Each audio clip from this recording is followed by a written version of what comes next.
وناقش المجلس الأوضاع السياسية والإنذار الخائب للرئيس الأمريكي بوش.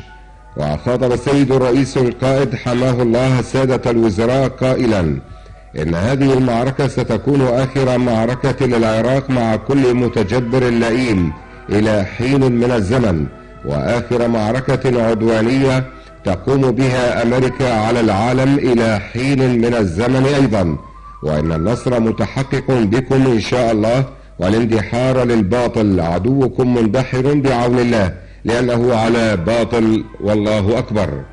وقد أدان مجلس الوزراء إعلان الخاسئ بوش، وعاهد السادة الوزراء السيد الرئيس القائد رعاه الله على المضي قدما تحت قيادته المجاهدة والمبدعة في الكفاح والنضال وتأدية واجباتهم في خدمة الشعب في الميادين كافة، وإحباط محاولات المعتدين الأشرار لتعطيل قدرات مرافق الدولة التي تخدم أبناء الشعب وتأمين حاجاتهم الأساسية. كما أكد السادة الوزراء استعدادهم للجهاد المقدس كل في ميدانه وساحته وحسب ما تأمر به القيادة من أجل دحر العدوان وتحقيق النصر المؤزر على المعتدين الأشرار. وتم خلال الاجتماع استعراض جميع الإجراءات المقررة ضمن خطة الطوارئ لمواجهة العدوان الشرير.